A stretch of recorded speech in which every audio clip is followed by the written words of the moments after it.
একজন গরিব ড্রাইভার ছিল, নাম রহিম। সারা জীবন সে কষ্ট করে গাড়ি চালাতো, নিজের সংসারের খরচ চালাতো। তার মালিক ছিলেন একজন বড়লোক ব্যবসায়ী। ব্যবসায়ীর একমাত্র মেয়ে ছিল নায়লা, ভদ্র, শিক্ষিতা, কিন্তু অহংকারহীন। প্রতিদিন রহিম নায়লাকে কলেজে পৌঁছে দিত। নায়লা প্রথমে তাকে শুধু একজন ড্রাইভার হিসেবেই দেখত, কিন্তু একদিন কলেজ থেকে ফেরার পথে গাড়ি নষ্ট হয়ে যায়। চারপাশ অন্ধকার, বৃষ্টি নামতে শুরু করে। রহিম নিজের ভিজে যাওয়া নিয়ে চিন্তা না করে নায়লার জন্য নিজের ছাতা তুলে ধরে। সেদিন থেকেই নায়লার মনে রহিমের প্রতি এক অদ্ভুত সম্মান জন্ম নেয়।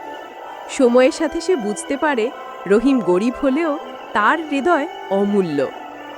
একদিন নায়লা বাবাকে সাহস করে বলল, আব্বু, রহিম গরিব, কিন্তু সে সৎ, পরিশ্রমী আর আমাকে সবসময় সম্মান দিয়েছে। আমি যদি কাউকে জীবনসঙ্গী করি, সে হবে রহিম।